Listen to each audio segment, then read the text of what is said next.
Guys, welcome back sa ating YouTube channel. Para sa latest update nga pala guys ni Infinix. Ito doon sa mga nagre-request nga pala guys ng ating update.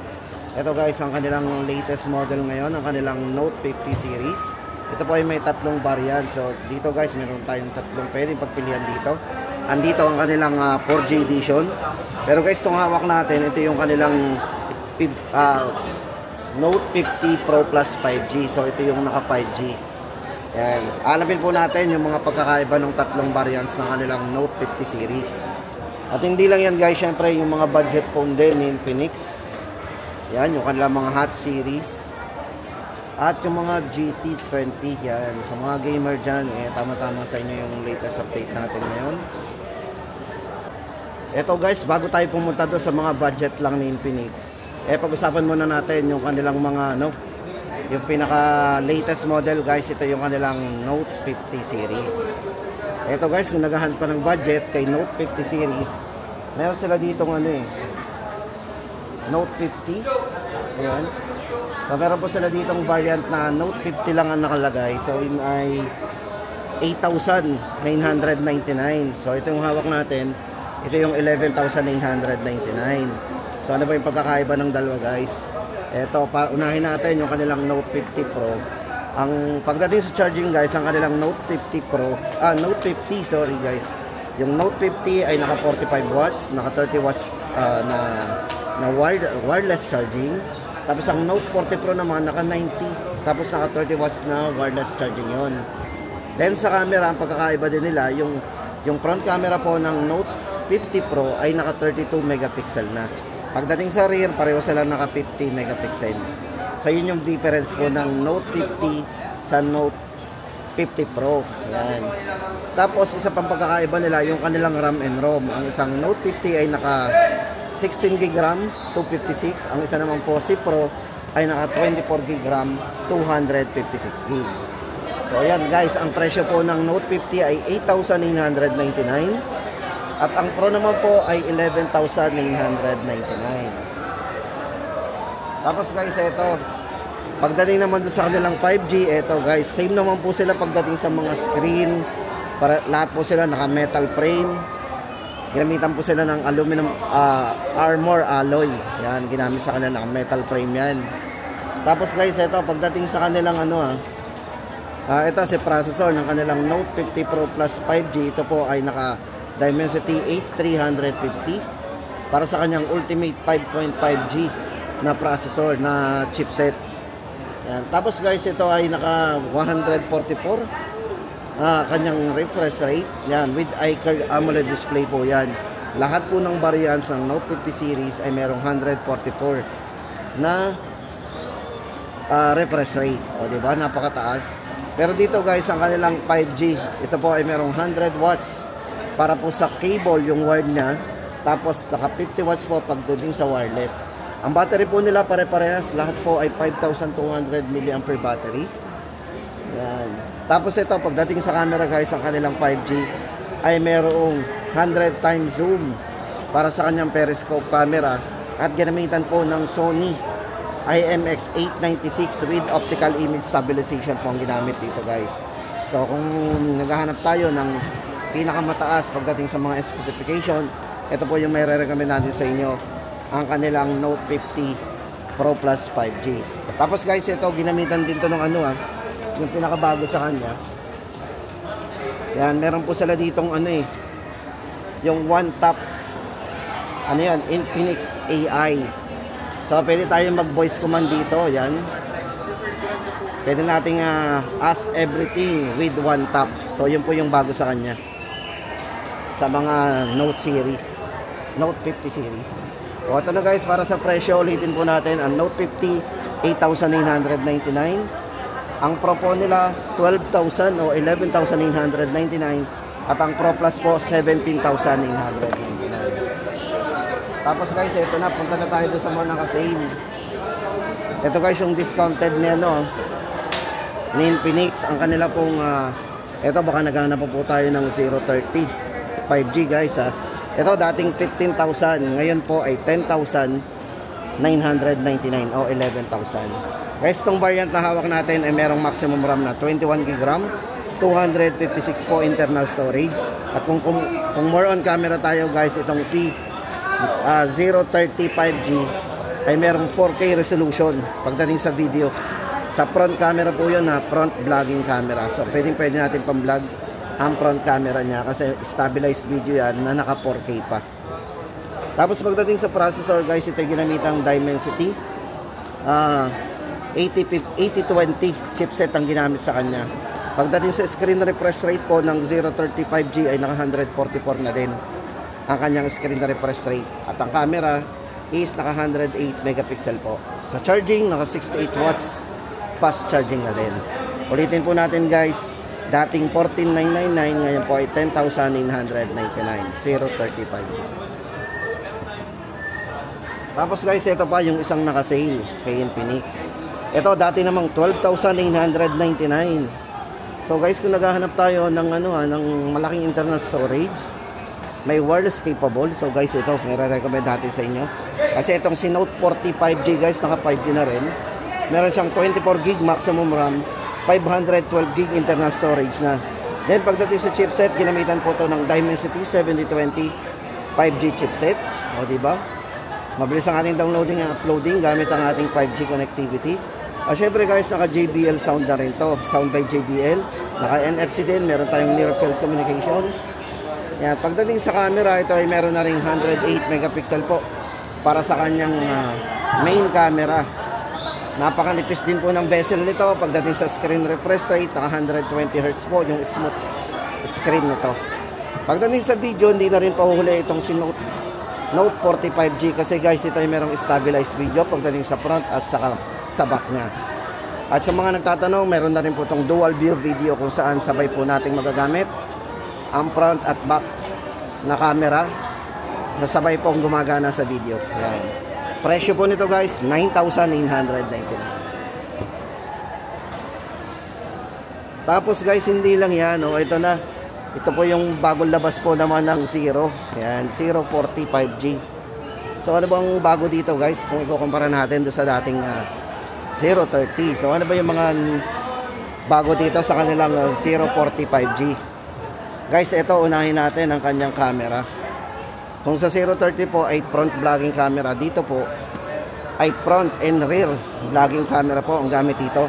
Tapos dito kay 040 5G ay parehas naka 4K resolution ang front at back camera. Pareho naka 4K with stabilized po yun di ba? Naka JBL sounds na rin. Tapos ito, pagdating sa processor guys, ang taas na rin ang processor nito.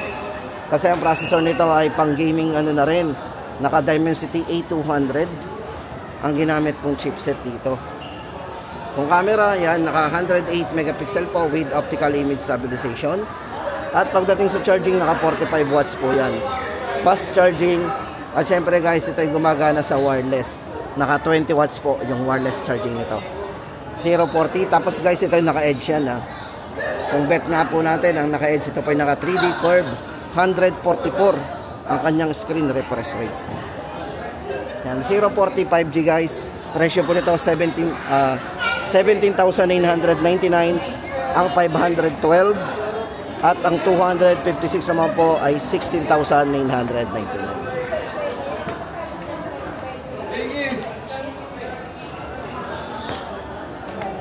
Tapos guys, ito naman ang kanilang Hot 50 Pro Plus. So guys, kung naghahanap tayo ng manipis, pinakamanipis at elegante pong cellphone guys ito below 10K lang po to. Itong kanilang best seller na rin na Hot 50 Pro Plus. Ito po ay may nipis na 6.8mm para sa kanyang 3D curve. Yan, slim edge design. Ito guys, pagdating sa processor, ginamitan po ito ng Helio G100. Naka 120Hz po yung kanyang screen refresh rate at AMOLED display na po. Pag sinabing AMOLED guys, napaka-vivid na rin po ng display nito. Hindi na po natin kailangan mag-adjust masyado ng brightness kasi maliwanag nga po ang display. Makakatipid pa tayo sa battery, di ba? Tapos ito pagdating sa charging, naka 33 watts na fast charging with 5,000 mAh battery. So manipis, kahit medyo 5,000 mAh battery yan. Ito po yung design niya. Naka-formation ng camera. Yan. Para po sa presyo guys ng ating si Hot 50 Pro Plus ay 8,699. Guys, ito kung camera, pagdating sa video, stabilized video, meron po yan sa front at back din. O, diba? 8,699. Hot 50 Pro Plus, bestseller din yan. Maraming kulay, pwedeng pagpilian.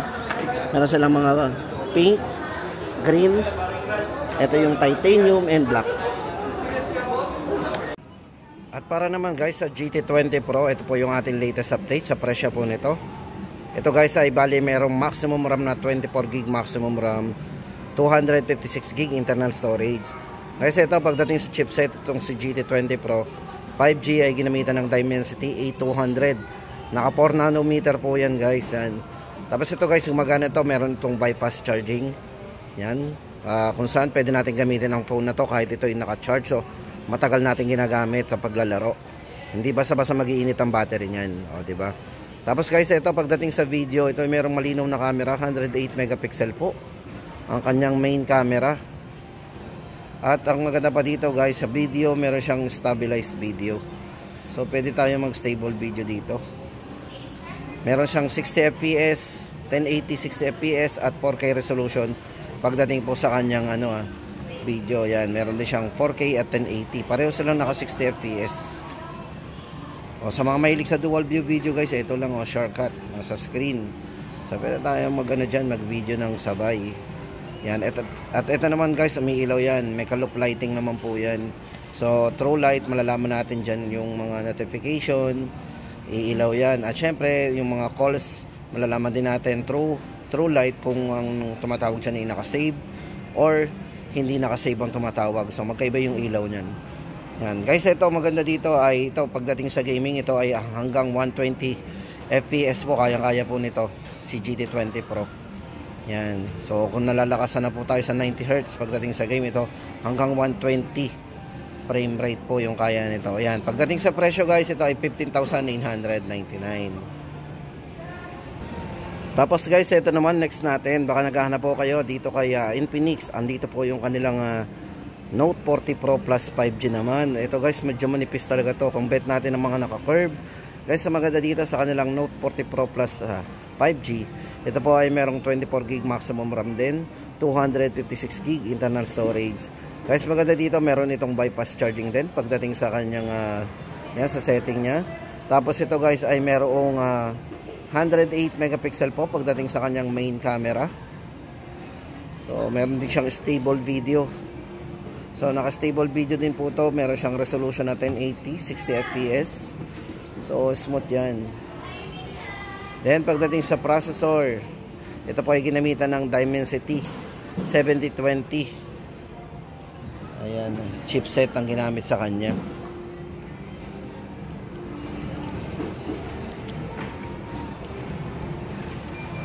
At sa mga mahilig sa dual view video, meron na rin pong dual view video.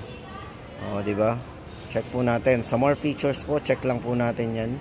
So makikita po natin dito yung dual view video. Sabay ang front at back. Switch. Alright. So ito guys, ang maganda dito gumagana po ito sa wireless charging. At pwede po siyang mag-share ng battery wirelessly. Sa lahat ng mga brand, any brand na gumagana sa wireless charging, pwede po sila mag-charge dito. Tatap lang po sa likod nito. Yan. Pagdating sa sa charging nga pala, napakabilis po ng charging capability nito kasi ito ay hanggang 100 watts po yung kanyang wired at yung wireless po nito hanggang 20 watts. So yun guys ang ating latest update dito. Presyo po nito 13,999. Yan. Note 40 Pro Plus 5G. Tapos ito na guys, punta naman tayo doon sa kanilang mga budget phone naman. So lipat tayo. Tapos guys, ito naman ang usapang budget naman tayo guys. Ito dito kay Infinix guys, meron din sila ditong Hot 50. Guys, itong si Hot 50. Ito naman yung naka-flat design naman to, naka-box type ang design nito. Ito ay bali merong 16GB maximum RAM, 256 na rin ang kanyang internal storage. Pagdating po sa mga cellphone ni Infinix guys na merong bypass charging at saka may stabilized video, ito pong si Hot 50, pasok po ito doon. Meron po siyang stabilized video pagdating sa camera. Front and back camera. Meron po siyang kasamang gano'n. Ayan, Nagbablog ako. Makikita ka sa TV. Ano? Okay, ito na guys. Pagdating dito sa kay Infinix, ito yung kanilang Hot 50. Ito po ay merong 16 GB RAM, 256 GB internal storage. Ayan. Tapos guys, ito pagdating sa video, ito yung pinaka-budget po ng Infinix na merong stable video. Front and back camera, naka-stable video po yan. Tapos meron na rin siyang bypass charging kung may ka sa gaming. Ito pa yung pinaka-budget po na merong bypass charging. Si Hot 50 po, pagdating sa processor, ito ay naka-Helio G100. 120Hz po yung kanyang screen refresh rate. At pagdating po sa brightness, ito ay merong 800 nit bright display po. Yan. Para po sa presyo guys, ang kanilang Hot 50, yan, 7,199. Tapos guys, ito na yung pinaka-budget ni Infinix, ang kanilang Smart. Ano ba yan? Ang kanilang pong Smart 9. Guys, ito po ay merong 64GB at isang 128. Kung 128 naman po guys, ito medyo malaki internal storage. Ito po ay 4,399. Naka G81 na rin po ang processor nito. At syempre, pwede na rin pang game yun kasi naka Helio G81. At pagdating sa kanyang yung kanyang yung volume, may malakas na volume po to, hanggang 300% ang volume nito. At naka 120Hz po, budget phone, pero may 120Hz po yung kanyang screen refresh rate. So may very smooth na rin. Pagdating po sa presyo guys, itong dalawa na to, yan, 3,699, 64GB. 4,399 po ang 128. Tapos guys, ito naman yung upgraded na Hot 50i. So sa mga nagtatanong po, baka namimiss yung Hot 40i. Ito na po yung pumalit sa Hot 40i ng Infinix, ang kanilang Hot 50i. Ito po may tatlong variants, isang 8GB RAM 128, 8GB RAM 256 kung gusto natin malaki internal, at mas malakas ang RAM and ROM. Ito naka 16256. Ito guys, pagdating sa mga specification po ng Hot 50i series, maganda dito, ito ay naka fast charging na din, 18 watts na fast charging. Tapos pagdating sa camera, meron tong 48 megapixel po pagdating sa kanyang main camera. Yan. Meron na rin po itong 48 months of TUV fluency protection. Ayan. Pagdating po sa kanyang mga presyo guys, ito ang price po ng ating Hot 50i. 8128 po natin, 4,999. 5,699 naman ang 8GB RAM 256, at yung may maximum RAM na 16GB RAM 256 naman po ay 6,299. So yun na guys ang ating pinaka-latest update ngayon dito kay Infinix. Kaya kung naghahanap po kayo ng budget na gaming phone, ito na po yung pinaka-latest update natin guys. So yun guys, sana nakatulong tayo sa mga nagpaplano pa lang bumili ng cellphone. At kung gusto po natin ng ganitong mga video guys, pakishare na lang po ng ating video. Ayan. Para makatulong po tayo sa mga iba nating mga kasama. Okay? Thank you at yun lang po.